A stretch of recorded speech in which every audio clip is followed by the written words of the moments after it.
How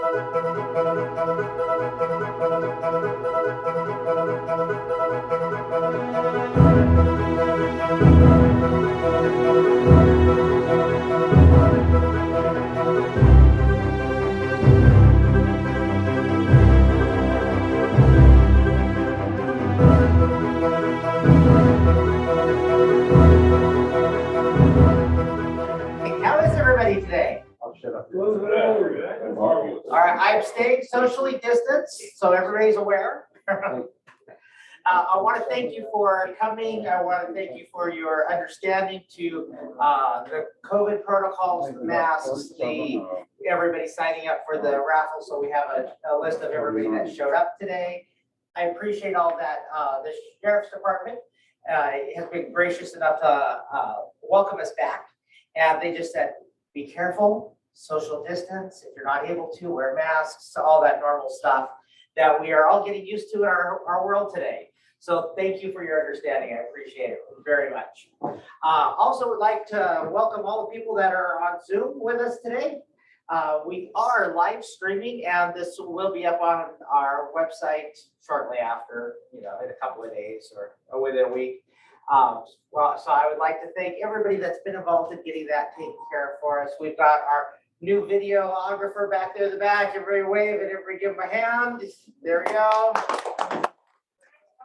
We're so grateful to have people that understand all this technology. So that's Mike back there. So a couple of announcements for everyone so that you know what's going on, and this is a good thing. The TechNet is coming back. So it will be here on Tuesday at 8 p.m. on the 040 repeater. We have Craig Howe, who is decided that he wants to take and run with that for us.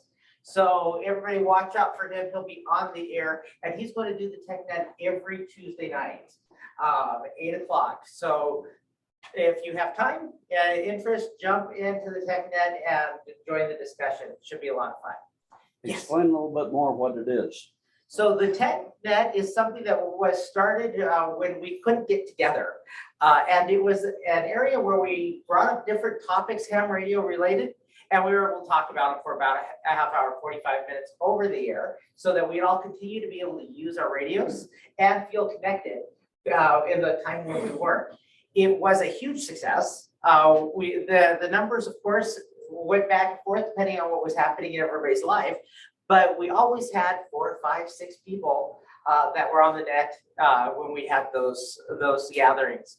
We did it for about 6 months or so. It was about 6, 7 months, and then took a break for the summer months because we were all outside playing. And now it's back. And I want to thank Craig for picking that up for us, asking to be able to keep that running for us. So we're really excited for that. Then we also have December 1st, we have a exam session that is coming up. So please sign up early.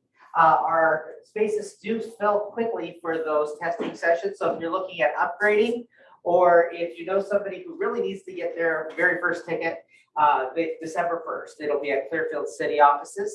All the information is on the webpage for that. We are also putting together our calendar for 22. I can hardly believe that we're already there, where we're in the planning stages for next year. So if you have an event or a special project or something that you would like to put on our 2022 calendar, send us an email, get a hold of one of us so we can get that added right at the beginning of the year so that it's there. We all know it's there to plan for it. Along with that, anyone who does license classes, we need to be aware that mid-year, next year, the question pool for the tech changes. And so, of course, books change and all that happy stuff. And so we want to make sure we have enough books of the current for anything that we're going to do during the current testing session. And then we'll purchase more books for after that with the new question pool associated with that. So please, please, please let us know what you're planning on doing so we can get that stuff ordered for you. And I own a couple of books, and I've got those. I know 10, Spence. I know I got 10 for you. And so he bailed us out this last time around. We didn't know a class was happening and needed the books immediately. So thank you, Spence. But let us know so we can get those ordered, get them here for you, and then help support you in your class. I do want to let you know we did do an online tech training last year. It was extremely successful. And so if you have any interest on trying that out, let us know, and the club can help you out with some technology for video conferencing and that kind of thing if you wanted to try your hand at doing a licensed class via nothing but video conference. Let's see, what else do we have off the top of my head, which is right here on my yellow pad. Don't forget, December is our homebrew meeting. So if you have any projects that you haven't quite finished and fixed up, now's the time to do that. So you can show them off here at the meeting on December 11th. That's also club election. So if anybody's interested in running for office, let one of us know so we can make sure to have you on the ballot. A couple of volunteer opportunities for you. We do have lots of committees and we need some help. And so if you're interested in getting more involved with the club and the committees, let me know. We are also looking at moving our normal location for the club picnic to someplace bigger. This year, we were so out of tables that we had people on lawns and on sidewalks and everything else. So we're looking for a bigger location and we're thinking about moving that north to the Kaysville Layton area. So especially if you're in the Kaysville Layton area and would like to help volunteer with the picnic, we would love to get to know you so that we can reserve that park or that space using somebody who's a resident of those areas so we can get the resident rate. So with that said, I know that Mel has an announcement for us as well. So we'll turn some time over to him and then finish up with announcements and then get into what we're really here for. First, I'm here today representing the Utah VHS Society, and we wanted to announce and begin announcing it every chance we get that we will be having the Utah VHS Society swap meet at the Legacy Event Center just west of us here in February. That'll be on the 26th, a Saturday, and we're going to make more announcements on our website about that, but we'll continue to announce it. We have had a large response to people renewing their dues, which we really appreciate. Just to give you an idea of what your dues have helped us with and also generous donations, we spent $29,000 upgrading repeaters during the last 2 years. And that was all due to the fact that many of you made your contributions and donations. And we really want to thank you all for your benefit from providing us with your dues. If you have any questions, I'll be in the back of the room and I've got some books to hand out if you need them. Any questions? Repeat the date. Pardon? Repeat the date. 26 February. That's the last Saturday of February. Will you be streaming the swamp meet? No, we will not be streaming this live. It's very, very hard to transmit this fine junk that we have at the swap meet. Come on, eBay does it all the time. Yes, we'll have Joe help us with that. Now, what time does the swamp meet open?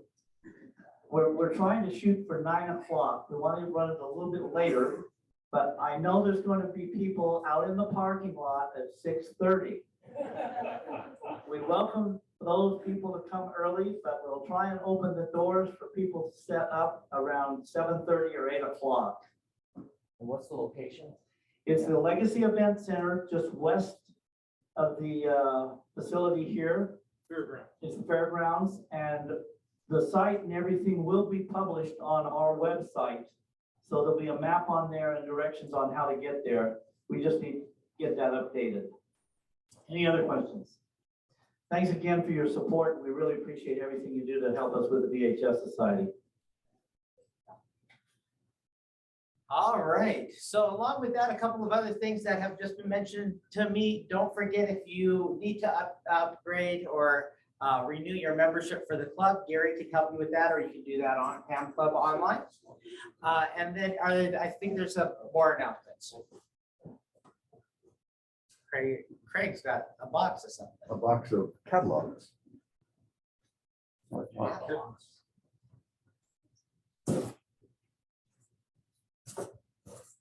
So last spring, we had a Zoom conference from DX Engineering. We asked them to send us some catalogs. They said they'd be happy to, and 2 months later, they showed up. And it was summer. So, and then I missed the last meeting bringing them. So in here is some catalogs from DX Engineering, free, take them. And it's if nothing else, it's kind of a fun wish list. Just reach through the video and pick yours up. Yeah. If you guys are ever in Sparks going through Reno. Actually- Store there, stop in and see them. If you're watching the video, if you want to just call me or email me, I'll deliver one. I am the model. They couldn't find anybody better looking for the new Larry. name badge. Name tags. What was that? And you can get them with a pin, or you can get them on the one I have here is with a magnet. Don't beat your shirt up. Last but not least, we are having an election in December. I have totally cheated. I am the secretary of this club. And I pretty much love being under the radar and have succeeded in being there very nicely. Thank you very much. But it's been a lot of fun to work with Joe and Larry and Gary and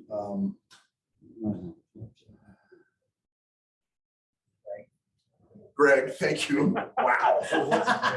It just, so it's been a lot of fun. And you know, if you look at me and you say, I can do at least as well as he does, you're a candidate. You can, we'll sign you up. If you're a little concerned about what that would look like, come talk to me. I would be happy to bring you with me to meetings and stuff. So you can get a look, get an idea of what it's like. It's been a blast. And I've been doing it now for 3 years or so.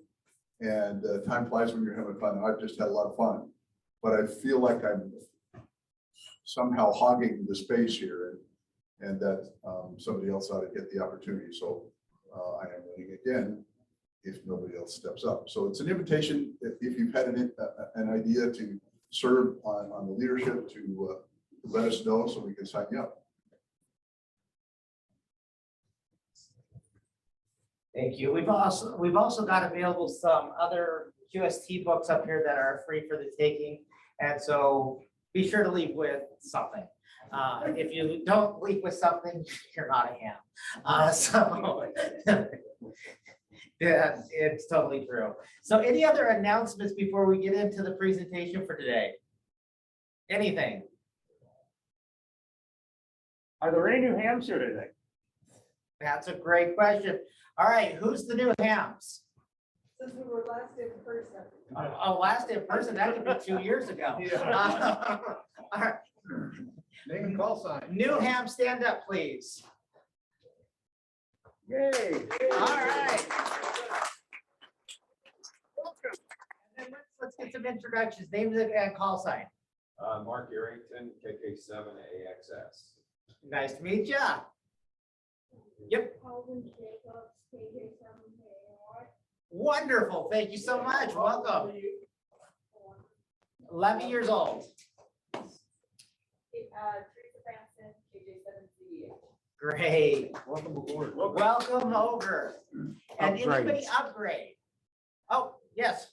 In the back. Tom Smith, K7AHD. To what? Nice to have you. So you That call was originally issued to me in 1957. 1957. And you came back. Well, I've been active ever since. What level? All right. And did you just upgrade or Remember. no? Just first time here at the meeting. We've got the one. Anybody else first time here with the club? Actually, had a meeting, this is my first time. Perfect. At a meeting. And name and call sign. Jason, N7CSN. Great to meet you, Jason. Anyone else first time here? Yes. Ryan, KK7ARY. Hi, Ryan. Wonderful. So this is a fun club. It really is. We've got so many things on the calendar for next year. that we can't wait to get people interested in, including, I do want to let what Lisa knows specifically, we are not doing Kids Day in January because it's January 1st. And we're not, it's like, I'm gonna be asleep most of that day. But we will have Kids Day in June. We've got JODA that's on the calendar. We've got Field Day that's on the calendar. We've got parades that are already scheduled and said that they're going to happen in July.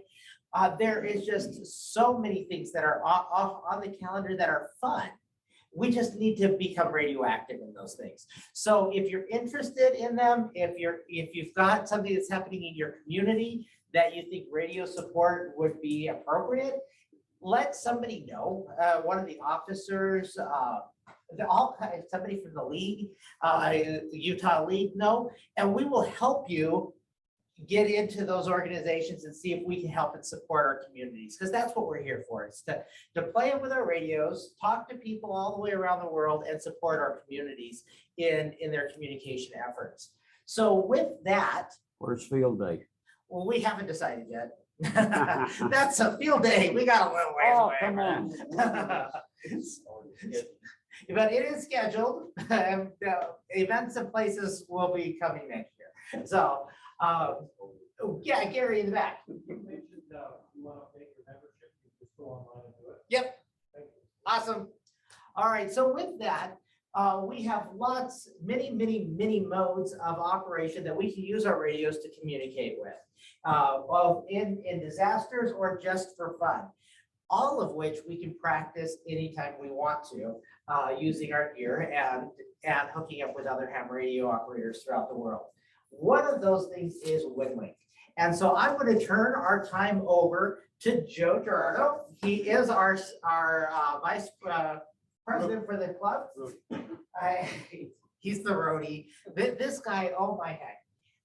Throughout the year, this guy is called on at the wee hours of the night to drag one of the club assets someplace to set up for the next morning. And so he does a bunch for the club. And this is just one more thing that he's added to it is his expertise of Winlink. So we'll turn the time over to him to tell us all about Winlink and how we can use this to have email without the internet. Oh, it's nice and cool out here. Well, it's great to see you guys. I say that sincerely, it really is. It's been a long time. First of all, I am not an expert at Winlink, okay? I've been doing it for 20, 25 years, but it's always changing, so I'm not an expert at it. But I'm going to show you a real high level demonstration of how the system works, what it can and cannot do, and how easy it is to get on it now. It's a lot easier than it used to be in the old days. So this was a teaser that we put out earlier. What would you like to have? Would you like to have email with or without the internet? With pre-made templates for all the forms that your served agencies use? How about a dedicated point-to-point network for passing information? Say you've got an incident or an event going on in your community. Maybe you're tracking runners. Maybe you're ordering food, but you only need to talk to a couple of points. Would that be handy to have a means of passing email type traffic without any other network? Something that's extendable, either through ditch repeaters, and we'll talk about those in a little bit, or on HF. And that HF part is where this really shines, especially in disaster response. A system that can be permanently installed at your house. You can run out of your vehicle or run portable. You can build it for very little money now. It used to be very expensive to play this game in the thousands of dollars, and now you can get into this pretty cheap, and we'll talk about that. A system that you can have somebody who's not a ham, that's a clerical type person, filling out the forms and doing all this work, and all you got to do is transmit it.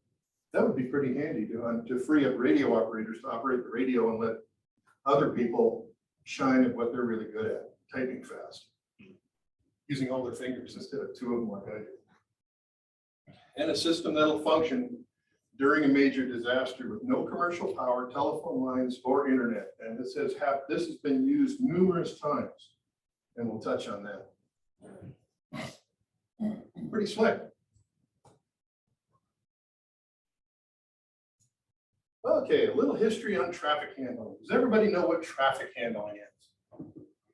Sending messages, okay, for other people. And if you want to have a humbling experience, and if you're interested in history, I would recommend picking up the Don Wallace W6AM amateur radios pioneer book from the league. This guy started in Spark Gap back when he was a kid, like 13, 14 years old. And he was developing things that the radio manufacturers of the day didn't have. His radios outperformed commercial radios that were being produced at the time. The US Navy was really the only entity that was really interested in radio telecommunications. Everybody else in the continental US had landline telegraphy. But he was so well thought of, by the time he was barely legal, being almost 18, he was recruited by the Navy to work on the USS Washington, which was a World War I captured German, I think it was a cruiser, that was transporting Woodrow Wilson to France for the Versailles Treaty signing. And he recruited 35 radio operators. And they had a 40 kilowatt transmitter on the ship, which for Spark Gap is QRP. It really is. That's a small transmitter. And they basically built this transmitter because it wasn't fully assembled. And they were sending traffic constantly, receiving traffic constantly. The president wanted to be in constant communication with his Secretary of State and other secretaries in the United States while he was gone. And this thing was such high maintenance that they would send traffic for an hour, and then they would shut down and receive traffic for an hour. And while they were on the receiving cycle, they were rebuilding the transmitter. And they did this all the way across the Atlantic. And it was the first time this was ever done. Pretty amazing stuff. And while they were over there, this newfangled mode of communication came about: continuous wave transmission. Narrow band continuous wave transmission, where they didn't have to run 40,000 watts. They could run a couple of 100 watts and communicate even better than they could before. Improvement. Well, after World War I, the Germans, I believe, developed a system called Hellschreiber, which is a weird telegraph that almost operates like fax. It draws characters, and it takes multiple passes to make the characters.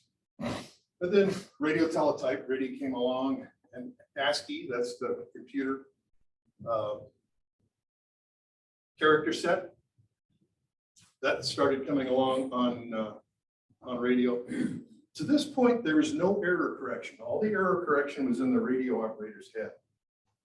So the good radio operators of the day, and you probably operated radio back in the day, you got really good at filling in missed characters and words, right? It becomes second nature. Oh, that means this. So it took some real skill to be a really good teletype operator. So in the 70s, packet came about. Does anybody here play in the packet games back in those days? Yeah, we had packet wars fighting over frequencies. We had mountaintop nodes all over the Western US. There's still the map floating around that I'd love to get my hands on that shows all the nodes that used to be there. That was a big deal. And then in 1978, a protocol came out that was called AmTOR. And it was an HF-based mode of communication. It ran at about 100 baud, I believe. And it had two modes. Mode A, which is called automatic request or automatic retransmit query. And mode B, forward error correction. ARQ and I ran this on an old tube type transmitter. It sends 3 characters. You actually link to your receiving station. You have to you connect with them using their call sign. And then your stations go into this burp, rap, burp, rap cycle. And with my old tube type transmitter, it sounded like I had a bunch of towels off-centered in a washing machine with my TR relay, ka-chunk, ka-chunk, ka-chunk, ka-chunk. And it would send 3 characters. And then the back part of the packet had a bit count. And if that bit count didn't match what the characters were, the station at the other end would say retransmit, and you'd resend it. And you'd sit there and watch on the screen and you'd see 3 characters, 3 characters. It was very slow. And it would sit there for a while and then it would go. Very tedious, but it was 100% accuracy over speed. That was the traffic handler's motto, was accuracy over speed. Mode B was faster and it was almost as good for accuracy, but it would send each character twice, spaced out in time, to overcome fading, atmospheric fading on HF. And it would move along pretty well, but occasionally you'd miss a character, but it was much better than RTTY was. And then in 1991, a new protocol came out, and it was sort of a mix between packet and and AMTOR, and it's called PACTOR. And PACTOR has been used a lot ever since the 90s. And that was the way we used to do all of our HF communications through what we called Winlink of the day. We were actually using different software, and I'll touch on that. So that's a little bit of history of how we got here, but you're seeing continual improvement through time. So sail mail, these were the guys that were really using PACTOR in the early days. There were yachts and people that were out in ships, and they were operating on marine band Part 80 frequencies, you know, the maritime frequencies, HF frequencies. And that's how they were getting their mail. They were also getting weather reports. They could send position reports if they had a GPS tied to their radio. It was really nice. Relied on specialized TNCs, and I'll show you some of these. And before the satellite communications price came down, this was the primary way that people stayed in touch, was by HF when they're out at sea. Airmail came about. It was used a lot by amateur radio, and we used it in the Army Mars. I don't know if you guys used it here in Utah. We used the heck out of it in Nevada. And Shares used it as well, which is a federal government Mars hybrid service to where FEMA and other agencies and some commercial entities like AT&T, not the cell phone guys, but the real AT&T, the long lines guys, would get on HF, and we would have nets to maintain critical infrastructure across the country. Again, primarily TNC modems. And then we started getting some sound card modems coming in a little later because of the price of PACTOR. PACTOR is a proprietary codec mode that is produced by some Germans. They have their own TNCs, which are freakishly expensive, to say the least. They start about $1,000 and go upwards from there. But they're very, very sturdy, very robust, easy to operate, but kind of out of the reach of most cheap hands. I know quite a few hands that have them. Rich has got at least one. I think Bill Moyes has one as well. Early success stories, I talked about this before. Hurricane Katrina and Rita. Florida loses their infrastructure every hurricane season, and they're getting better at it. But back in the days of Hurricane Katrina and Rita, all of the connectivity was wiped out in the Southeast. They had nothing. And they went to HF PACTOR based Winlink. They would, fill out a form, get on HF, like 20 meters, shoot it to the Midwest somewhere, Texas or St. Louis. They would hit what we used to call a PMBO. They're now called gateways. It would be stored there, and then the other station would periodically check their email. They would go connect to that and download their email. So they actually had email connectivity throughout Florida EOCs via HF amateur radio or HF Mars or shares. They fell in love with it. They made it part of their training. All Aries people had to be capable of operating Winlink. They were that impressed with it. They wanted all their guys to have mobile Winlink setups in the trucks. Army Mars, we used it during Operation Desert Shield and Desert Storm, passing mainly what we call welfare traffic. NMAT 1, NMAT, what was it? NMAT 1, NMAT 3, arrived safely at Marine Corps Recruit Depot, San Diego. Please respond via Army Mars military affiliated radio service, Marsgram. Sent a lot of those. A lot of this stuff is going by the wayside with the use of cell phones and satellites in some of these agencies. NTSD. Everybody know what NTS is? National Traffic System. Okay. Primarily CW based, some voice, but they also run digital. They run Pactor system and transfer a lot of the stuff that you see coming to the Beehive Net comes over the digital system through Rich and the lieutenant and Bill comes in digitally. And then Winlink Express came out. I used airmail for years and years and years, and I kind of got away from it. And Winlink came out, the Nevada or the Utah section, I'm still doing that. The Utah section sponsored a class, so a Zoom class, and it was put on by the Los Angeles Amateur Radio Emergency Services Group, which uses Winlink extensively for inter-hospital communications. And they put on a 5-week class. It was free. It was a couple hours each session. And they would walk us through things, and then they would actually do screenshots showing, you know, or live screen connections on their system showing how to work. And it was very interesting that they have a plan on how you get on the air with specific pieces of equipment based upon their experience, low cost and high reliability. So Winlink Express, the one reason I didn't really want to get back into it is all of my TNCs of the day were not supported. The only TNCs that are supported for packet are KISS mode TNCs, the newer ones. And Pactor 1, which is the only mode I've got in Pactor, is really slow. There's 4 modes of Pactor, 3 of which are legal in the United States, limited on baud width or baud rate and bandwidth. And occasionally during hurricane season, you'll see FCC issue an authorization, a temporary authorization for them to use Pactor 4, which is wider than a voice channel on HF. So these are the TNCs. The one on the left, the blue and black one, that's the veritable PK232. That's what most of us had.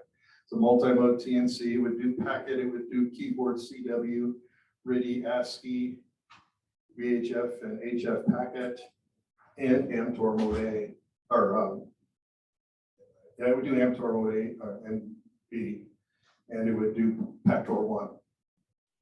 The one on the right is the one I used to have in my truck. It's a MFJ Pactor modem. Again, Pactor 1, slow.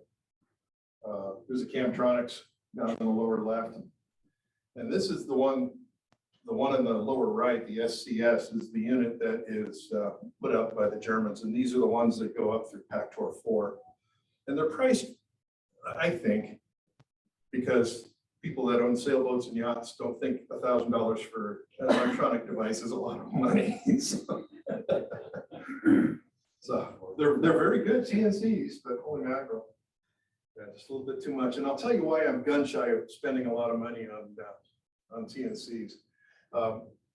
TNCs versus sound card modems. Sound card modems is the way we're moving on a lot of this stuff now. And, they're much easier to upgrade. You don't have to send it back to get it re-chipped like you do with a TNC or wait for them to mail you a chip.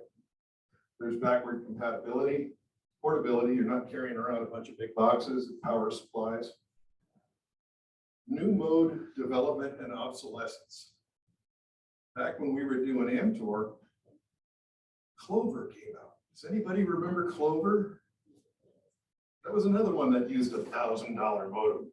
And it was only around for a few years and nobody even knows about it anymore. So that's why I'm a little hesitant to be spending thousands of dollars on modems, is because of obsolescence. Probably why it wasn't around very long. But it was neat. It had very fast throughput and it uses a lot of the same technology that the Vara that I'm going to show you uses, that it's a sound card on. So what do you need? Well, you need a radio.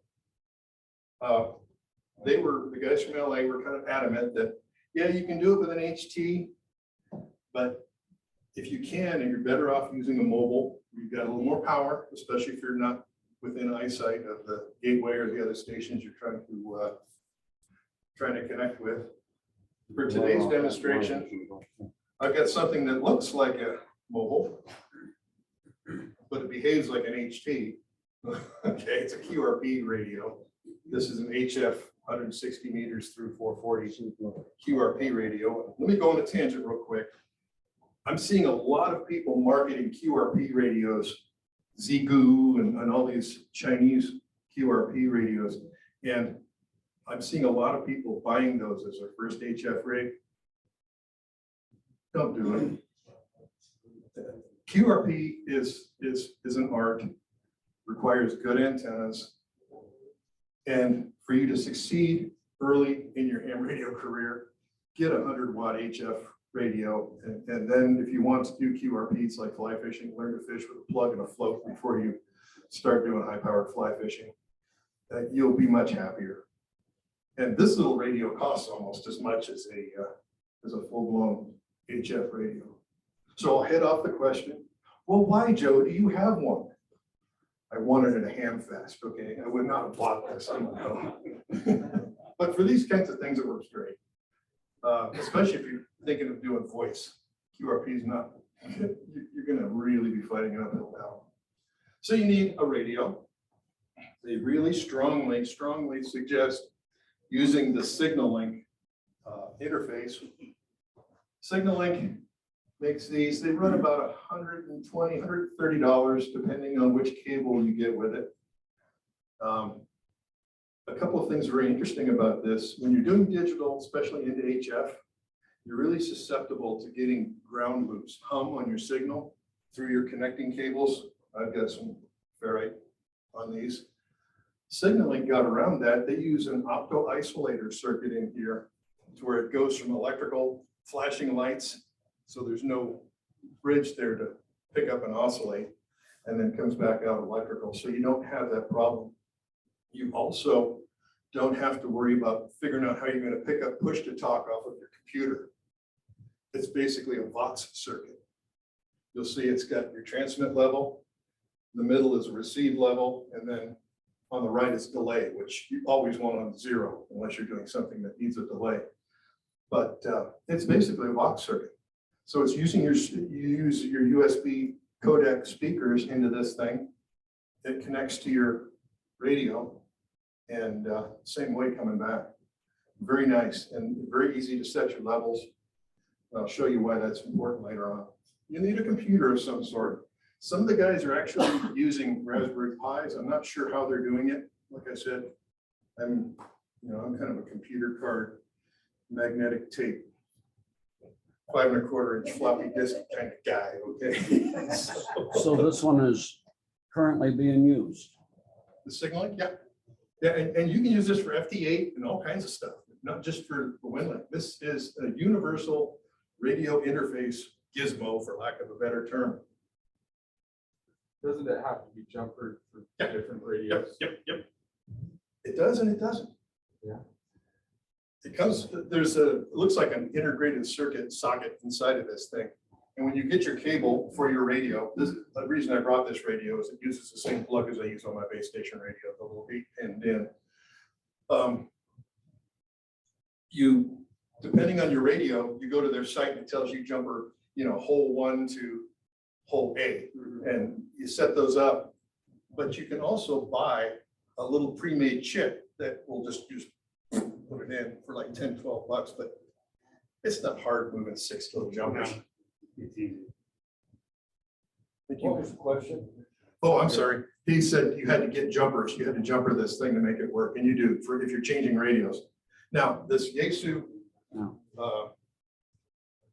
QRP rig uses the same pinout and the same plug and all the same configuration inside as my ICOM IC 208 VHF UHF radio. So Repeat the statement about the chip. yeah, the chip is it's pre-made. It's got the jumpers already in. You can buy those and just chunk them in if you haven't got the eyesight or the patience. The jumpers are pretty small. You need tweezers, but it's not impossible. I got 2 signal links, and when I bought them already set up for my radio, so I didn't have to play that game. Yeah, and if you're going to be using multiple radios a lot, you're probably better off just to buy a couple of them. Like I said, they're not that expensive. The older versions, you had to power them. This one is the USB and it powers off your USB, so you don't have to have alternate external power. It's larger than the old one, but operates exactly the same. Very reliable. Software, it's free. You get several different pieces of software. A couple of them, they have nagware that they'll bug you to send them some money. You don't have to, but if you want the nagware to go away, you give them 20 bucks. The Vara, they'll send you the slower version of it, but if you want the high-speed version, it's $65 for a lifetime license, which covers both the HF and FM versions, and you can use it on multiple radios. So it's a one-time deal. Joe? Yeah. So when you say software, are you talking signaling software or are No, you talking? and I'll show you. software? I'll show you. Yeah, I'll show you what we got. And an antenna of some sort. This one's got a little BNC on here because we're only talking up to the antenna on the roof, and it does work. Ted, you were almost prophetic. Ted's a professional instructor. He teaches up at Weber State. He says, Joe, let me give you some wisdom. He says, if you're going to do a demonstration, tape it first because it never works live. So I get in here and I try to light up packet and dag nabbit, it wouldn't work. But Larry helped me fix it, and we're up and running. Fingers crossed, nothing changed while we're here. So, okay. So we're going to stop the PowerPoint. We're going to play on radio. We're going to do something fun, and you actually see how this thing works. We need to knock the lights down. There we go. Okay.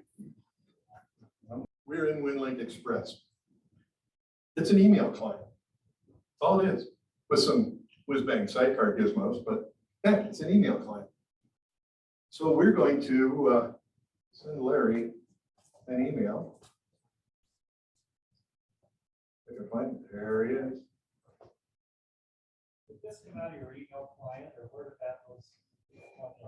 Where does what come from? Where did all those people on site come from? You load those? I loaded them. Yeah. Okay. Yep, yep. Was it hard? No. Well, it was for me. There wasn't explosives involved.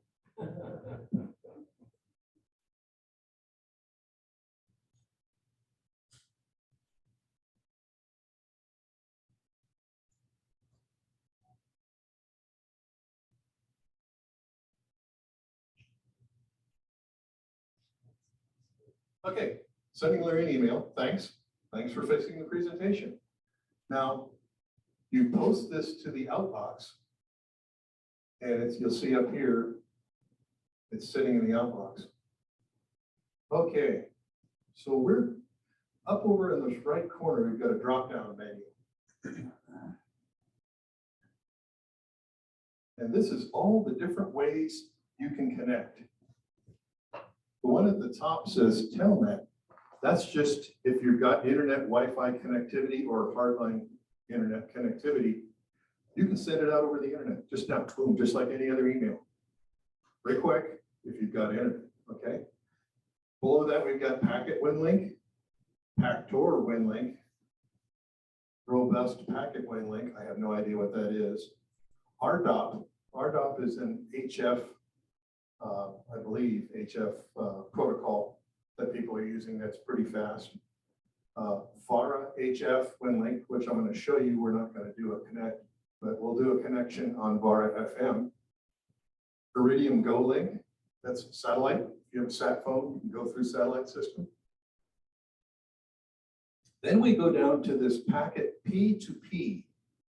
These are all you're connecting to a gateway. And our gateway, our closest gateway is in the next room over here. There's a HF scanning radio and a VHF, UHF radio that are all searching the airwaves, waiting for connection requests, both on packet and VARA FM, and on PACTOR, and I believe VARA HF, we'll see. But packet P2P, that's peer-to-peer. With this mode, you're not connecting to a gateway. You're not relying on anything other than the guy you want to talk to. You're at a steakhouse in your community and you want to talk to another one. You guys both come up on a predetermined frequency. You know the receiving station's call sign, you put it in, you connect. Now you guys have a private network for passing traffic that doesn't go through a gateway. It's immediate and pretty cool. You can see where this would be pretty handy for parades or drills, right? And then there's different modes: packet, PACTOR, robust, RDOF, VARA. They all have peer-to-peer. And then when we come down a little further, you got PACTOR radio only, VARA radio only, and these radio only modes. The guys in LA said, please, please, please, we don't know why you would use this. Don't use them, because what you're doing is if you send it to a gateway, you're ordering that gateway to not send it over the internet. So if this gateway wants to, when you send it a piece of traffic, it's going to send it to the cloud via the internet if it can. If you put in radio only, not only do you not allow it to make that decision, but you're also going to tie up more radio airtime. And during an event or a disaster, that may be problematic, especially for some of these modes that don't listen for traffic. So don't do that if at all humanly possible. And then Telnet Post Office. This is mesh.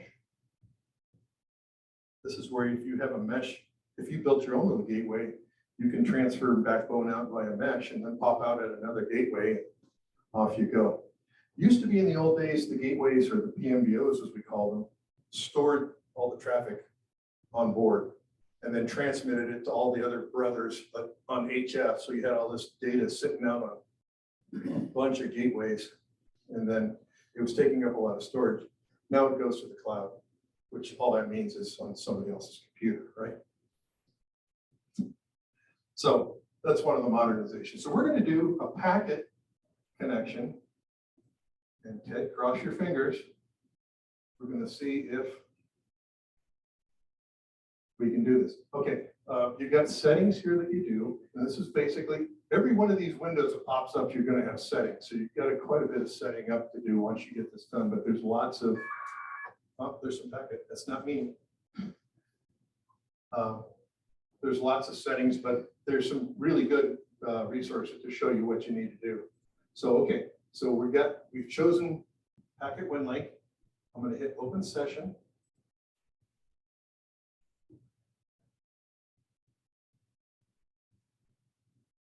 Open session.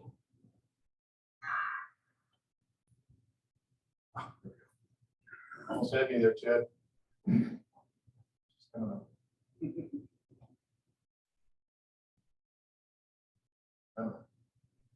Here we go. This is the sound modem software. And when you set up this Winlink program, you tell it which sound modem software you're using and where it's at, and it will automatically pull it up. So on the left, you're seeing the UZ7HO packet sound modem software. So we're not using a TNC. We don't have another little box that has all the brains in it. We're just using an interface. So there's the packet software, 1200 baud, AFSK AX.25. So then we go to channel selection. There's our channels, K7DAB-10 on 145.07. That's our packet frequency that we use up here in Davis County for the gateway. And there's packet, your packet. Any of you guys have never heard packet before, that's what it sounds like. So we're going to choose that station that we want to connect to. See, and it says it's all initiated, it's ready. We hit the start button.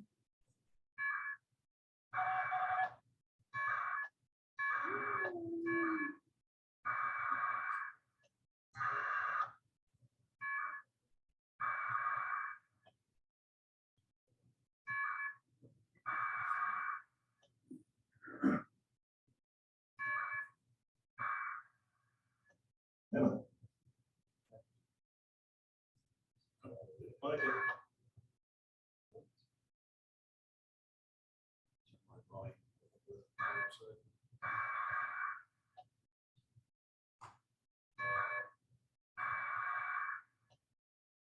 The same thing happened to me last night, so he's not awake. Yeah, it was working earlier. No, packet's not, it's coming back to me, but for some reason we're not connecting, so we'll go to VAR and see if that'll connect. So we'll stop this. Oh, and this channel selection. When you go to channel selection, should I go to Kaysville? Did you peek through there? Is that what EK? What's the? I can't recall. Anyway, when you go to the channel selection, take a look at the top there. It says stations found within 185 miles of your grid square. When you load the software up and do your settings, you tell it what grid square you're in, and it will. Joe, you might want to mention that the grid square you probably have in here is for your house. Right. And so it says 8 miles. Yeah, And he it's like- claimed it was in the next It's like room. 80 feet up to the It's tower. 8 feet, 8 miles from your house. Yeah, that bearing, and this is all from my house, and that's important if you're traveling and you're going to go deploy out. You want to Change that. put the grid square in, and then you want to go do the update channels, update your table via radio. You see that up there in the upper right, and do that on the internet. Don't do it on the radio; it takes forever. Do the middle one, and it will go on the internet and download the most recent frequencies. And you can see there's quite a few of them within range. West Valley City one I can hit from my house. The one up north in Paradise, I believe it is shielded from me. I can't hit it. And also an interesting fun fact, he turns it off on Sunday. But Which one? I wonder why. The one up in Paradise. Oh. Yeah. The only reason I know that is one of the guys from Logan was in the class. And he says, "Yeah, the only free time I have on Sunday, and he always turns it off." So I guess it should be at church. So we're going to exit this. Let's try one more time. Come on, we'll give it one more shot here. We know it worked before.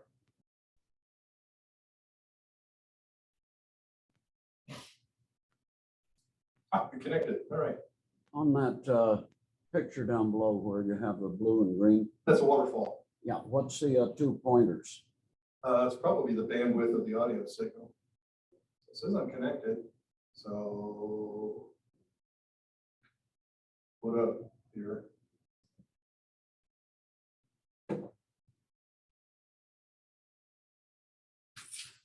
Oh, Ted, you were right. Not recently. We may have somebody else talking to the gateway that's. That sounds like mail is coming.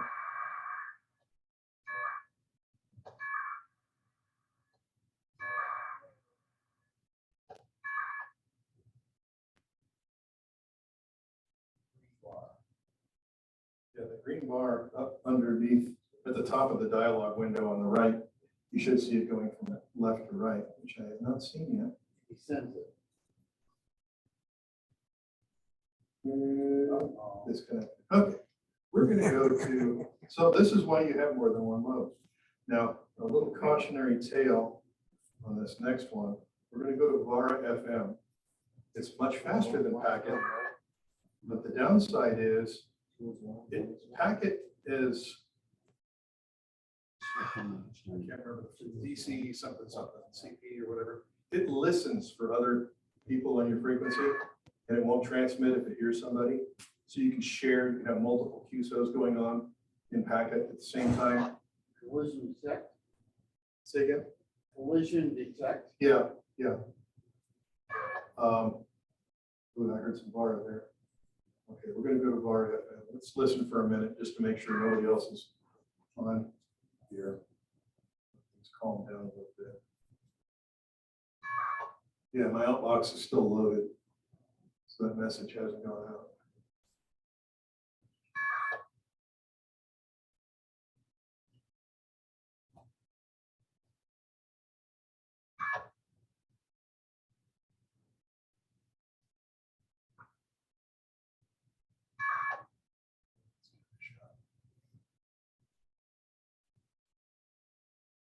Again, it's gonna upload the VAR FM modem software,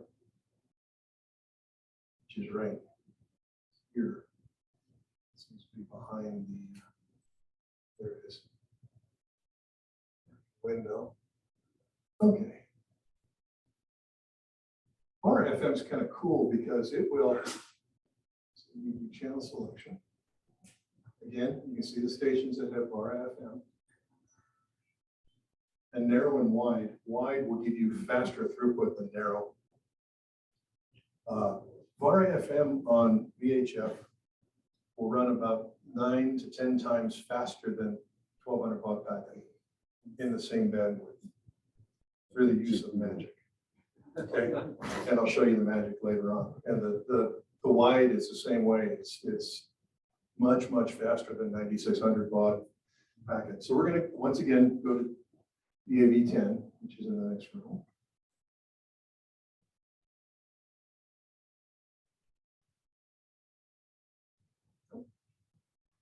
Now, VAR sounds a lot different than packet.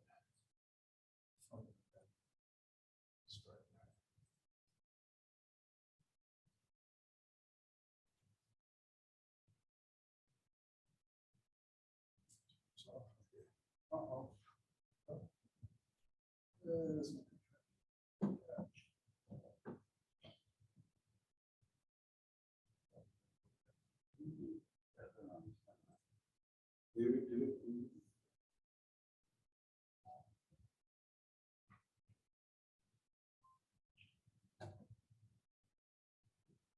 And it will only do like 3 retries. It's not like packet where we run and run and run. Let me take a look at something.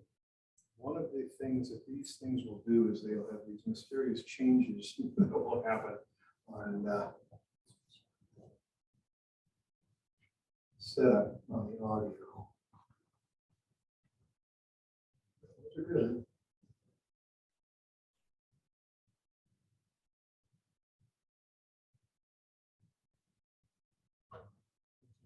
Anyway, so Ted, you were right. It's not gonna work. Blame it on Ted. No, he was a prophet. I should have listened. Let's see. That's interesting. Anyway. When I had that problem last night, I ended up with West Valley packet, which is 29 miles down the Right, road. But I could connect and get it out through West Valley. With this peanut grinder, I'm not gonna make it. Yeah. This thing's only putting out like 2.5, 3 watts. Anyway, so that's how it works when it works, but it didn't work. So there. Okay, so we'll pretend we send a message out and it was all successful. It works, right? You'll testify this does work. It does work. Okay, so we're going to go back to the PowerPoint now. Run it over my time here. It's like DAV is not on or live. Yeah, it could have timed out or done something, but that's okay. You guys got the gist of it. Okay, again, as I said, CSMA, there we go. Well, carrier sense multiple access mode. It listens. You have the old BCD light come on green when somebody was talking. Yeah, go ahead. With this mode, can the person load like a whole list of supplies for a hospital on a thumb drive, plug it into a computer, and have it send the whole thing? Yes. Let me, I'll go back real quick. And I stepped over that. I didn't show you. We're just going to do it on the email client. I'm not even going to send it anywhere, but I'll show you something pretty cool. Okay, so we're gonna put in a new message. So there's a new message. Select a template. So we'll expand all these. Okay, which agency are you working for? You want an ICS 208, or you want a Red Cross form, or a State of California form? FEMA? Let's say an ICS one. Okay, ICS Wow. USA forms. Okay, which one do you want? Pick it. I can't see it. 203, org assignment. Let's see, 213. 213, we'll pull that up.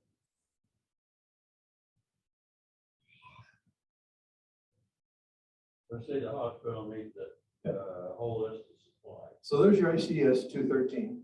You fill it out. And you save it to your outbox, just like I did before, post it to the outbox.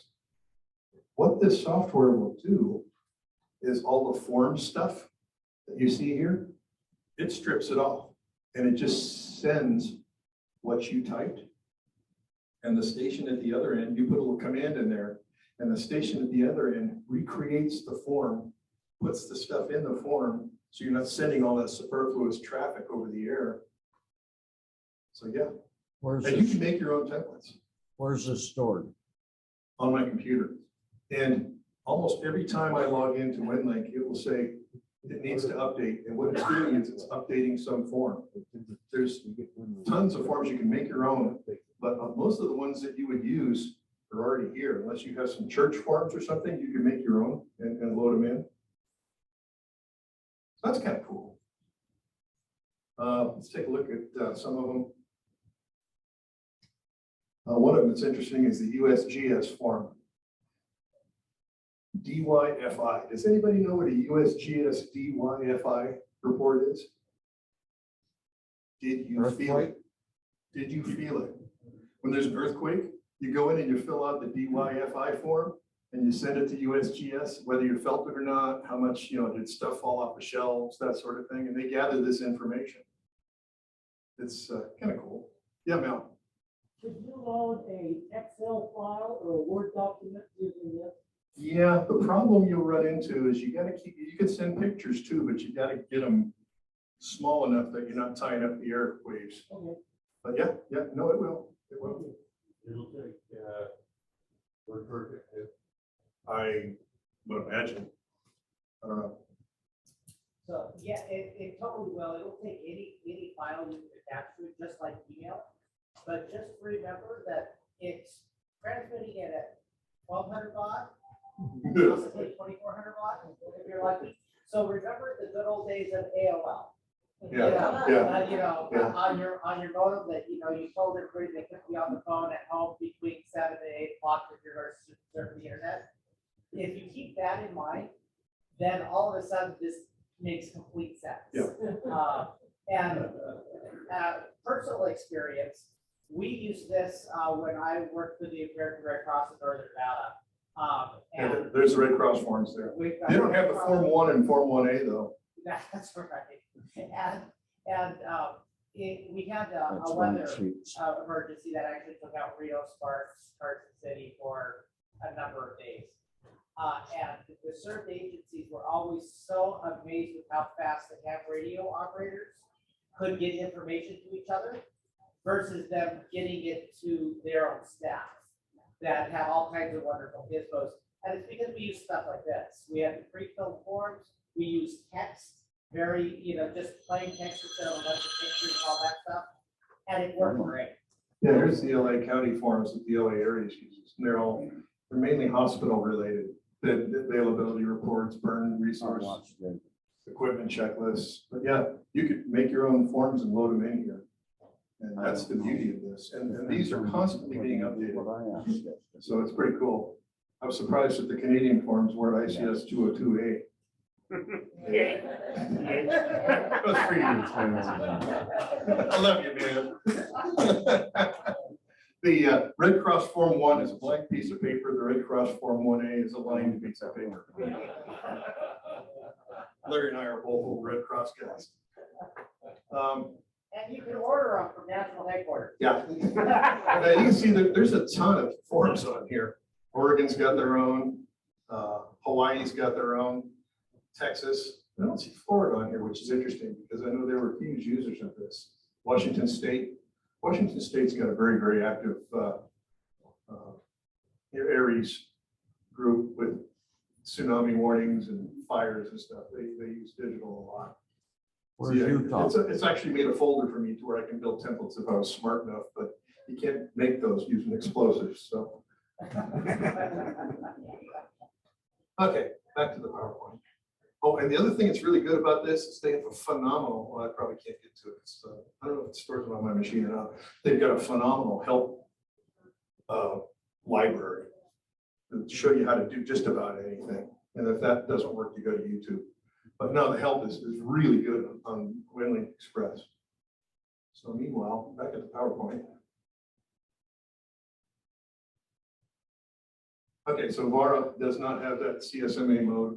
You gotta listen. If somebody else is using the frequency, hold on. Yeah, go ahead. Just a quick question. When you're setting up the contacts on that, what information are you providing as far as routing? Are you using regular email address? Are you using the WLK2K links that they have?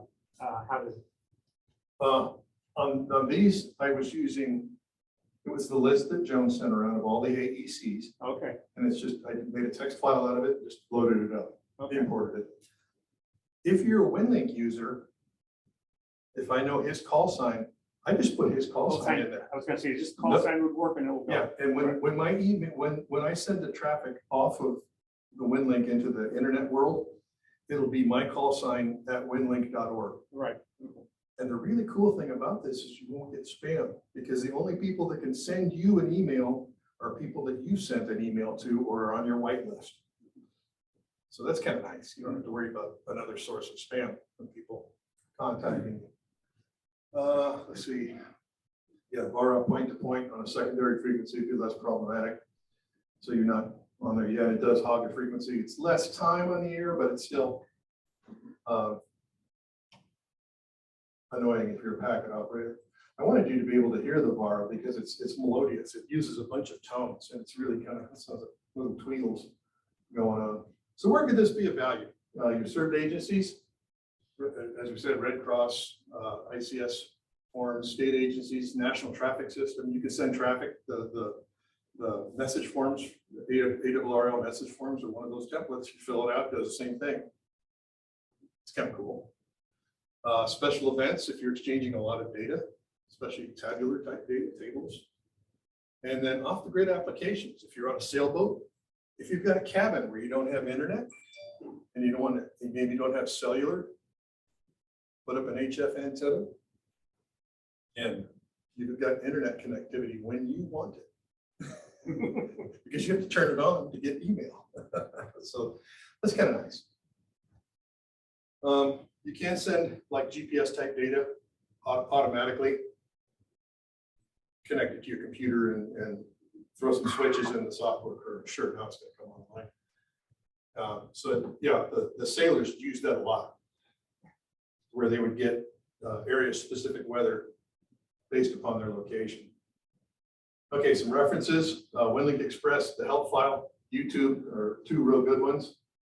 The sound modem for packet radio, the UZ7HO is free. He doesn't charge anything. He doesn't nag you for money. The VARA FM, we talked about that. They will charge you that one-time fee. If you hook up with these Wave Talker guys, the Los Angeles County Aries, they've got a website and they do classes all the time. And ham radio classes, you know, getting your license classes. They do a lot of Winlink classes. If you get into one of their Winlink classes, they usually do a group buy on the VARA licenses. And I think it was like $50. Yeah, that was when I got my license. Was when it was going on. They were really helpful, and they will help you. They will, if you need to, they'll port into your computer and look at how you've got it set up. And I had to move all the explosives out. But, you know, basically they got me up and running. So they're very adamant and very enthusiastic about this. They didn't quite get our need for HF because Los Angeles Basin, they didn't quite get that. That here in the rural West, Nevada, Utah, Northern Arizona, you gotta use HF in a lot of places. But other than that, they were very knowledgeable. There's the Winlink Express website. Yes, I can go back into full mode here. Let's see, that's okay, we're almost done. So that's their website where you download the software. You're basically downloading three main pieces of software. You're downloading the Winlink Express, you're downloading your packet modem. I think there may be another little auxiliary piece that you download with that, and then you download your VARA FM and or HF modem, and then interconnect them all. Oh, go ahead. Is this used only on amateur frequencies, or can it be used out of that? It's used on maritime frequencies. If you're a ship at sea and you've got at least an MROC, mobile marine radio operator's license, you can use it on the HF maritime frequencies. I've got a commercial telegraph and phone license, but I can't operate on the marine frequencies from my house. If I was on a boat, I could do it, but no, and that's where a lot of it was pioneered, was in the marine use because of their remote locations. The reason I posed the question is because all of my HF radios are Morse modified. Huh?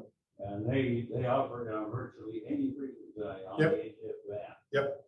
I do Army Mars every morning at 8 o'clock. Mhm. So Winlink could be used on Mars, except that they have their own system. Right. And I don't know if like I said, They use M1 and 110 alpha. yeah, we were doing AmTour when I was in Army Mars. Alpha Alpha Romeo 9 Delta Hotel and Alpha Alpha Mike 9 Echo November Victor. That was me. So we use M110 alpha. But I'm not in Mars anymore, but yeah, they were using it. I don't know what they're using now. We used it for quite a while. It's like I said, back during Desert Storm, Desert Shield. What is the modem software you use then? For the packet, it's this UZ7HO, and this will be on the website, this presentation. It's a fellow in, where's he, England. Portugal or Spain or something. You got an English flag Yeah, on he's it. got another one off to the right, the red, white, blue stripes. Does it support like rig blasters? Yeah, it'll run on any of those, yeah. Just with a rig blaster, you gotta put ferrites on so you don't get that ground loop. But that's not a big deal. Especially if you're going into your mic outlet, they tend to want to oscillate a little bit more. The VARA FM version, the links for all these are on Winlink on their website.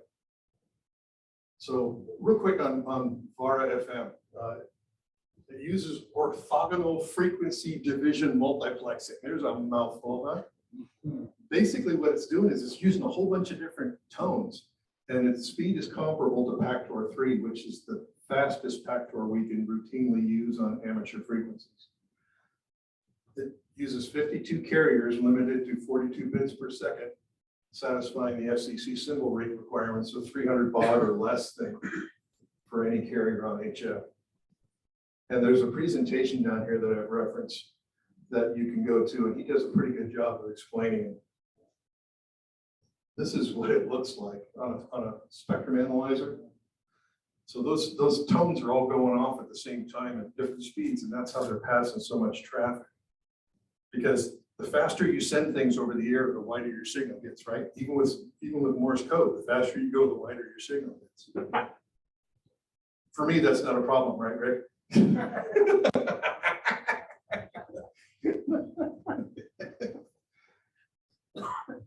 So yeah, it's very melodious stuff. It really is interesting. Gateways. You can build your own gateway. You can have a VHF only gateway. You can tie it to the mesh for a backbone. So you just put it's basically like setting up the system itself. You're just checking a few more boxes. But you can set up a gateway. And why would you want to do this? Well, if we've got a group of people, say South Weaver, that can't hit the station, and you lived up on the hill on the east side of Layton like I do, maybe if I could put a VHF gateway there to where they could pop up, hit me, and then come over on mesh or on the internet to here and get into the system, that would work. Or if I just happen to have my radio up in packet mode, they could just digi through me like packet. They would just say, connect me to K7DAV-10. There's a VIA box, put my call sign in there, and we just do it just like the good old packet days. manually. So you can build your own gateway and it's not a big deal, just a little more equipment.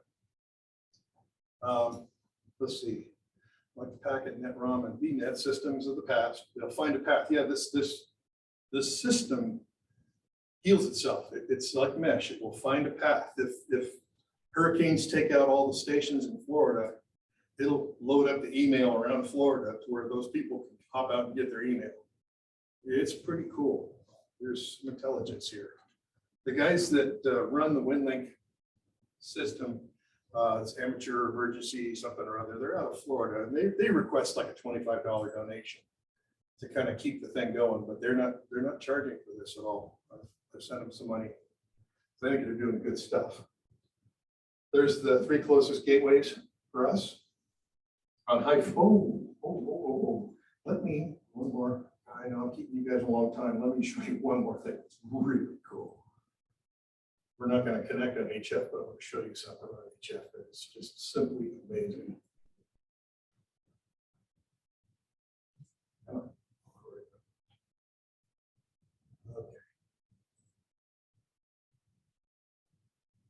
RHF. So we're going to open up RHF someday.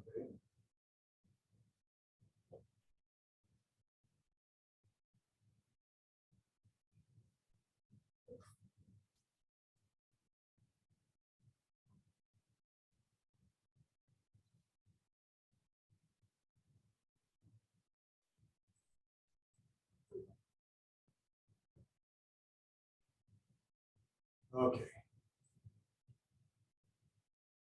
So let's say you've got a cabin and you're going to do HF communications. Well, before you leave your house, get on the internet, go to channel selection, update via the internet, and then go ahead and shut down. I'm not going to recompute. Okay.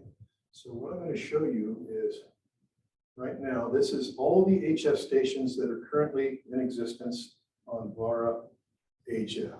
And you'll see they're, I think they're sorted by call sign now. I don't know if they're sorted by path reliability. Okay, there we go.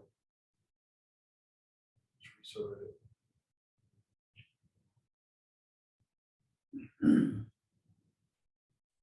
What this will do,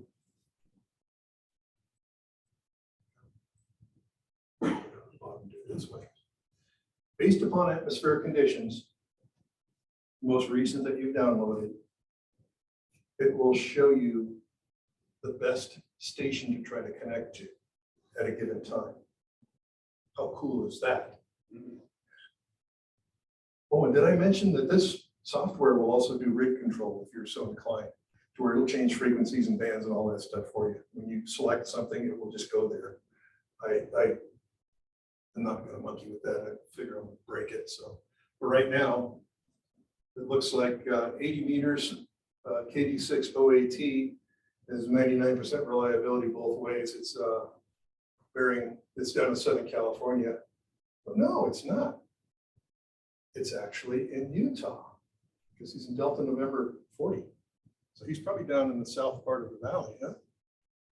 35 miles from my house. So 28 miles from here-ish.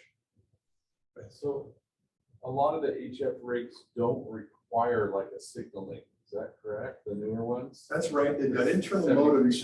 They've got internal modems. They're a little tricky to configure, and we talked about that in the class, that they really like this, the KISS method where you use the signal link.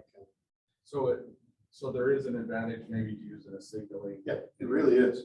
Plus you can use it for other stuff. You can use it for FT8, you can use it for RIDI, anything digital, anything where you're interfacing with your radio, you can use it for. But this is pretty cool because it shows you the different bands. 40 meters, there's some 30 meter stations that are still really good quality. So 20 meters VE4, so that's VE4 is 4 land in Canada is like what? North of Chicago-ish? Manitoba. So 20 meters into Manitoba, you're running about a 51 to 41% quality path, but they're still green. So that's a usable lane. So if the whole internet in the United States is blown, Go to Manitoba. It's all, you can go to South Africa and it shows them and it'll show you what they think the path reliability is. So that's a pretty handy tool. Did you know about that? Is that after the nuclear weapon went off? Yeah. If that happens, I'm gonna be wandering around the house trying to figure out where my can opener is. So I'm not gonna be playing on the radio. Anyway, I'm trying to close this thing off, but I keep thinking of cool things I need to show you.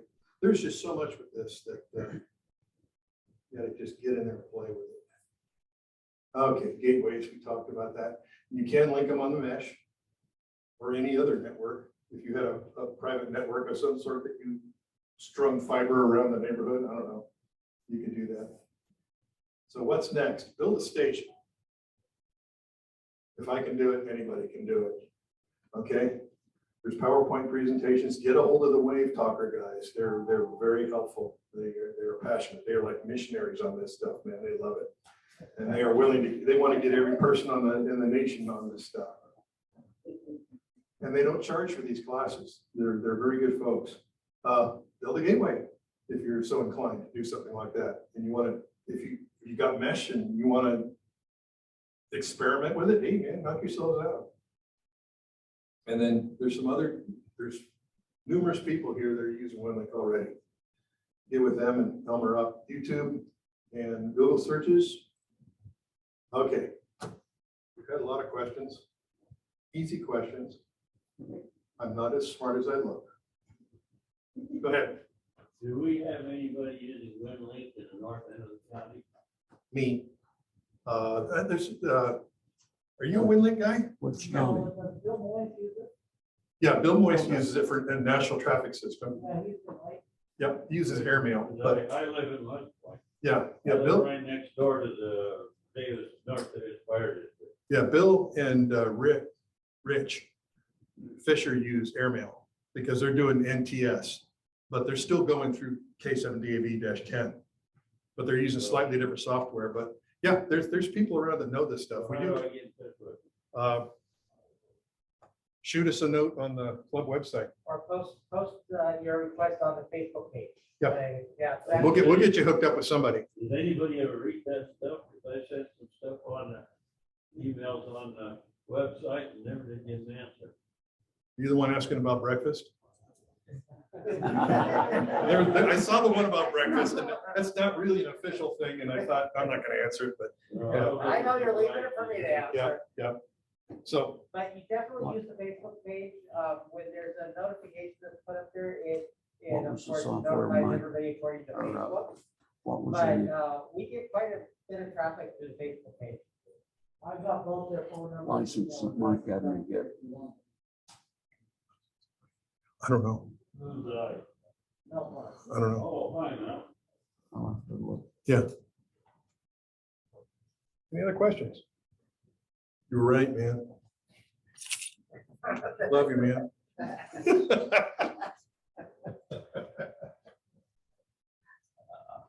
All right, Well, I let's, thought I was going to. let's give Joe a round of applause.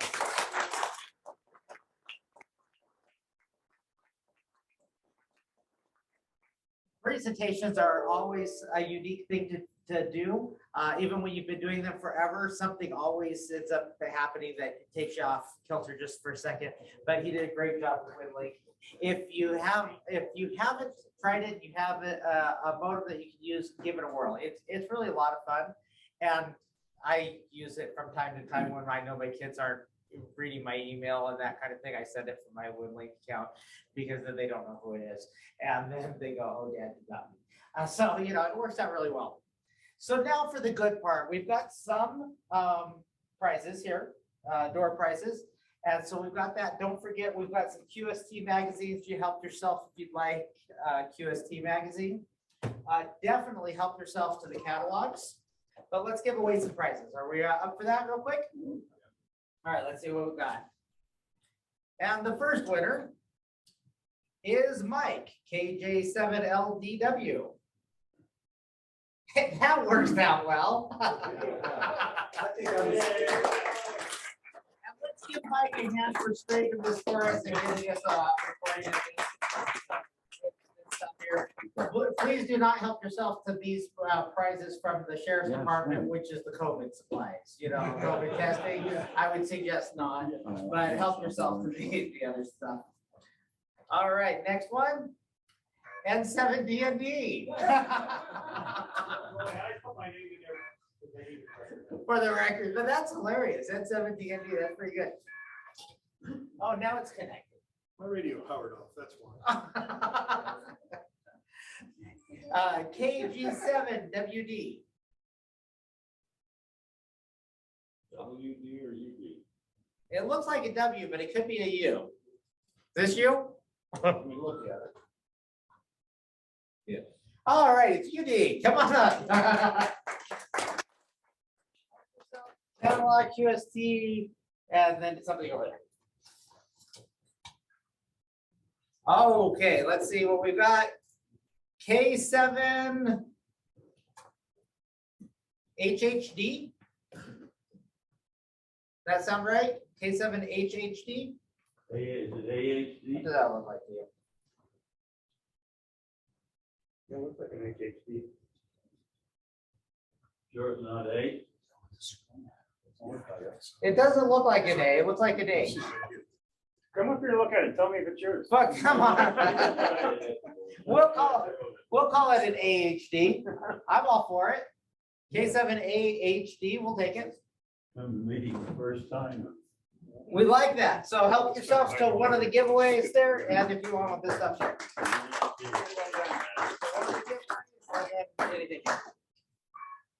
Okay, KK7 ARY. I could read this one. Excellent. We got a few things left.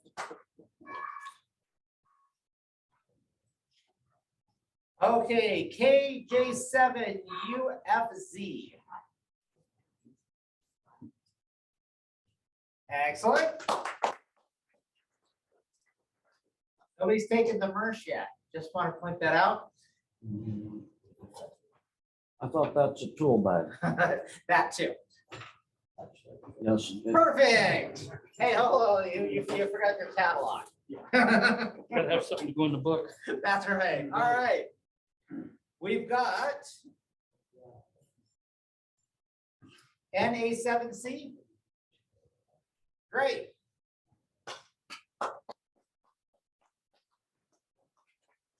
You're up, Larry. I've got to go. Help your. Whatever you want. Anything you want. KJ7KAY. Oh, that's me.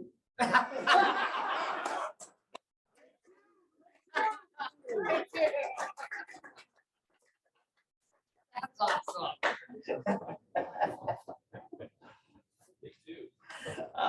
N7CEM. Where did Bob go? Oh, he had to go to a meeting. Okay. KK7AXS. Excellent. That's 3 things left, it looks like. All right. W7PFY. W7PFY.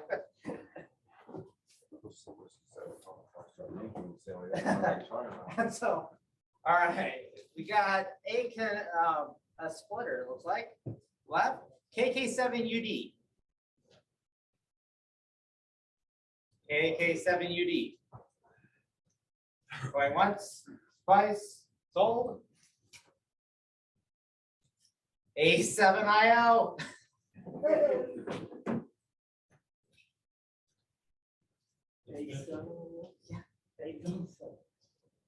I said it too fast for, sorry about that. All right, so with that, don't forget, we have testing session on the 1st. We have a club meeting on the 11th, homebrew. We've got TechNet on Tuesday. And don't forget, I don't want to take any of these QSTs home or any of the catalog. So help yourself and have a great weekend, everybody. clear, put on the lease. You got any other questions? I need. If there are anybody here that represents their city's EC, come up here. I got something for you.